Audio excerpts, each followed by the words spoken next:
Welcome back. સમાચારમાં આગળ વાત કરીએ અમદાવાદની તો અમદાવાદમાં 641 કરોડના ખર્ચે બનાવેલા વિવિધ પ્રકલ્પોનું મુખ્યમંત્રીના હસ્તે લોકાર્પણ કરાયું. પાલડીથી લો ગાર્ડન તરફ જતા અંડરપાસનું લોકાર્પણ. નવનિર્મિત અંડરપાસને ધીરુભાઈ સ્વરૂપચંદ શાહ નામ આપવામાં આવ્યું છે. અંદાજે 83 કરોડના ખર્ચે બન્યો છે આ અંડરપાસ. લગભગ 3 વર્ષથી અંડરપાસનું કામ ચાલી રહ્યું હતું. જલારામ મંદિરથી લો ગાર્ડન તરફ ટ્રાફિકની મુશ્કેલી દૂર થશે.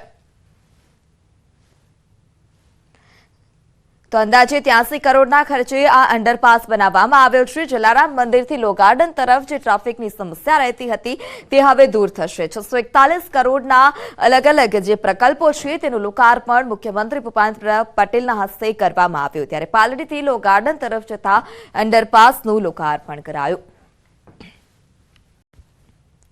સુરતના ઉધના દક્ષિણ ગુજરાત વીજ કંપનીની કચેરીમાં મોડી રાત્રે આગ લાગી હતી. મધ્યરાત્રિના 3:30 વાગે આ આગની ઘટના બની હતી. ડીજીવીસીએલ કચેરીના ગોડાઉનમાં આગ લાગી જતા ફાયર વિભાગની 5 ટીમોએ આગ પર કાબુ મેળવ્યો. ગોડાઉનમાં મીટર પેટી, વાયર કેબલ સહિતનો સામાન બળીને ખાખ થયો હતો. સદનસીબે આગની ઘટનામાં કોઈ જાનહાનિના સમાચાર નથી. આગ લાગવા પાછળનું કારણ અકબંધ.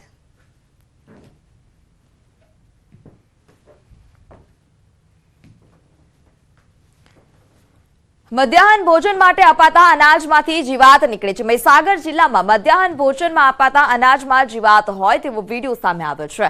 કડાણા તાલુકાના ઘોડિયાર અને નિંદકામાં ઉત્તર પ્રાથમિક શાળામાં અપાતા કઠોળમાંથી જીવાત જોવા મળી.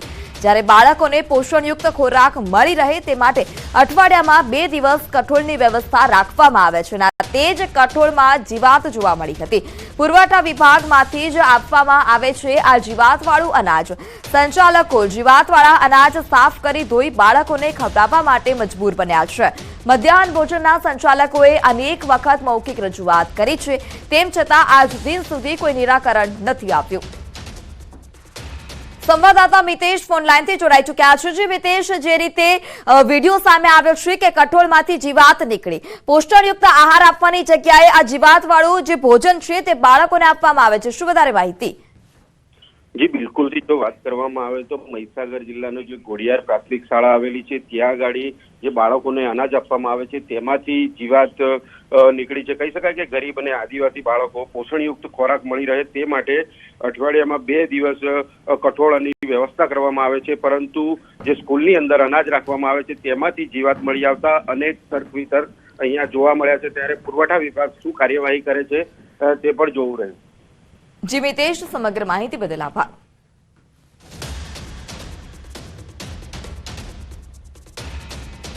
સુરતના વરાછામાં પુત્રની ફી ભરવા મહિલાએ કરી દાગીનાની ચોરી.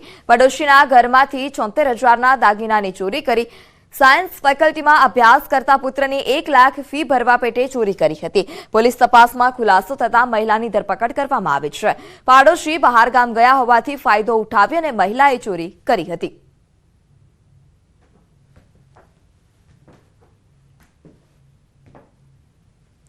અરવલ્લીના ભિલોડા તાલુકામાં બુટલેગરો સક્રિય છે. ભારતીય બનાવટનો દારૂનો જથ્થો ઝડપાયો છે. ભિલોડા તાલુકાના રામપુરી ગામે કાર્યવાહી કરવામાં આવી. ગામની સીમમાંથી દારૂ ભરેલી કાર પોલીસે ઝડપી પાડી છે. દારૂના જથ્થા સાથે એક શખ્સની અટકાયત.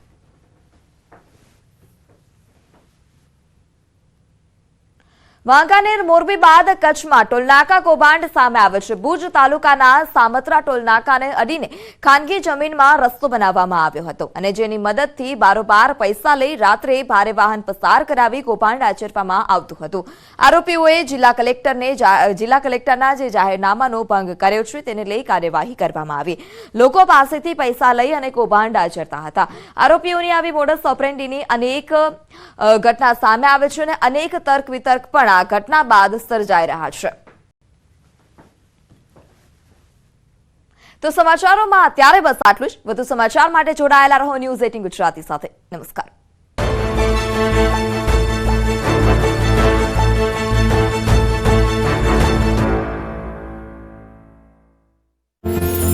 ખેડૂતોની નજર સામે જ પોતાની મહેનત પાણીમાં ગઈ હોય એવો કાઢ કરાયો. માવઠાના મારની એક થપાટ વાગી અને ખેડૂતોએ મહા મહેનતે વાવેલો પાક જમીન દોસ્ત થઈ ગયો. લીલોછમ થયેલો પાક ખેડૂતોની નજર સામે જ તબાહ થઈ ગયો. કમોસમી વરસાદરૂપી એવી આફત ત્રાટકી કે ખેડૂતોના મોઢે આવેલો કોળિયો છીનવાઈ ગયો. સાબરકાંઠાના હિંમતનગર તાલુકામાં ઘઉંની લણણીની સિઝન હતી, પરંતુ કમોસમી વરસાદથી ઘઉંનો તૈયાર થયેલો પાક ઢળી પડ્યો.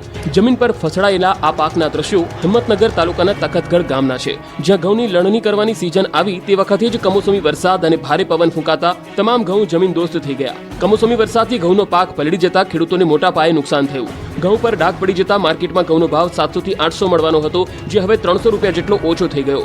ઘઉં ઉપરાંત વરિયાળી સહિતના પાકનો દાણો પાતળો થઈ ગયો છે. હિંમતનગર, ઈડર, વડાલી, ખેડબ્રહ્મા, પોશીના સહિતના વિસ્તારોમાં પવન સાથેનો વરસાદ થયો, જેને લઈ ખેડૂતોને ભારે નુકસાન થયું. માત્ર હિંમતનગર તાલુકો જ નહીં, સાબરકાંઠા જિલ્લાના વડાલી, ઈડર તાલુકામાં પણ નુકસાન થયું. આ બંને તાલુકામાં કરા સાથે ભારે વરસાદ થયો હતો, જેને કારણે વરિયાળી અને શાકભાજીના પાક હતા ન હતા થઈ ગયા. ઊભા પાક પર થયેલા નુકસાન અંગે ખેડૂતો વળતરની માંગ કરી રહ્યા છે. 4 મહિનાની મહેનત 4 મિનિટમાં સપાટ થઈ ગઈ. અરવલ્લી જિલ્લો જ નહીં, ગુજરાતના મોટાભાગના જિલ્લામાં પવન સાથે ત્રાટકેલા માવઠાએ સોથ બોલાવી દીધો. ઘઉં, મકાઈ, વરિયાળી ઢળી પડતા ખેડૂતોએ મોટી નુકસાની સહન કરવાનો વારો આવ્યો. આ દ્રશ્યો જુઓ, તૈયાર થઈ ગયેલા વાઢેલા ઘઉંના પૂળા પલળી ગયા છે. જાણે કે પાણી વાળતા હોય એવી રીતે કચરામાં માવઠાનું પાણી વહી રહ્યું છે. રાજ્યમાં છેલ્લા 2 દિવસથી અચાનક વાતાવરણમાં પલટો આવવાથી ખેડૂતોને ખેતીમાં વ્યાપક નુકસાન પહોંચ્યું છે.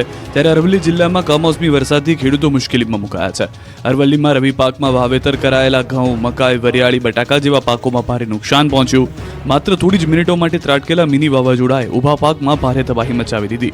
ભિલોડા, શામળાજી સહિત જિલ્લાના અનેક વિસ્તારોમાં વરસાદ વરસ્યો, જેનાથી ઘઉં ભીના થઈ ગયા. બિયારણ માટે તૈયાર થયેલી ડુંગળી વેરવિખેર થઈ. પાકવા આવેલા પપૈયા ખરી પડ્યા. તૈયાર થયેલા ઘઉં ઢળી પડ્યા. ચણાનો તો સાવ સોથ વાળી દીધો. આ દ્રશ્યો ભલે અરવલ્લીના ખેરોજ કંપા ગામના હોય, પરંતુ લગભગ આખા ગુજરાતના ખેડૂતોની આવી દુર્દશા છે. ઘાતકી માવઠાએ ખેડૂતોને મોટો આર્થિક ફટકો આપ્યો. 2જી માર્ચે જે માવઠું ત્રાટક્યું અને ખેતરમાં ઉભેલા પાકને બરબાદ કરી નાખ્યો. ખેડૂતો જ્યારે ખેતરે પહોંચ્યા ત્યારે આ સ્થિતિ જોઈને તેઓના હૃદય કાંપી ઉઠ્યા. રમણ ભમણ થઈ ગયેલી આ ડુંગળી ખેડૂતે બિયારણ માટે વાવેલી હતી. બિયારણ હવે તૈયાર થવામાં જ હતું, પરંતુ કુદરતે થપાટ મારી. પપૈયામાં પણ માંડ આવક શરૂ થઈ હતી, પરંતુ જોરદાર પવન સાથે ત્રાટકેલા માવઠાએ પપૈયાના બગીચાનો બંટાધાર કરી નાખ્યો. ઘઉં, ચણા, જીરું, વરિયાળી, તુવેર સહિતના પાકની આવી જ ખરાબ સ્થિતિ જોવા મળી. સુસવાટા ભર્યા પવનો સાથે ખાબકેલા કમોસમી વરસાદે મહેસાણામાં કાળો કહેર વર્તાવ્યો. કમોસમી વરસાદ અને કરા પડતા ખેડૂતોને મોટા પાયે નુકસાન થયું. દ્રશ્યોમાં જોઈ શકાય છે કે આકાશી આફતથી ચીકુનો પાક જમીનદોસ્ત થઈ ગયો. ચીકુ પાકે પહેલા ઝાડ પરથી ખરી પડતા ખેડૂતને ભારે નુકસાની સહન કરવાનો વારો આવ્યો. કમોસમી વરસાદને કારણે બાગાયતી પાકને મોટા પ્રમાણમાં નુકસાન થતા જગતના તાતને પડ્યા પર પાટા સમાન જેવી સ્થિતિનું નિર્માણ થયું. આ તરફ મહેસાણાના લાખવડ ગામમાં કમોસમી વરસાદથી પાકને પુષ્કળ નુકસાન થયું. કમોસમી માવઠાને પગલે ખેતરોમાં એરંડા, વરિયાળી, ઘઉં સહિતના પાકોને પારાવાર નુકસાન થયું હોય એવા દ્રશ્યો જોવા મળ્યા. સાથે જ ભારે પવન ફૂંકાવાને કારણે ખેતરોમાં ઊભો પાક ધરાશાયી થઈ ગયો. ખેડૂતોએ મહામહેનતે ઊભો કરેલો પાક માવઠાની એક થપાટથી વિરણશેરણ થઈ ગયો. પૂર્વ નાયબ મુખ્યમંત્રી નીતિન પટેલે મહેસાણા બેઠક પરથી પોતાની દાવેદારી પાછી ખેંચી લીધી. એટલે કે હવે મહેસાણા બેઠક પરથી તેઓ લોકસભા ચૂંટણી લડવા નથી માંગતા.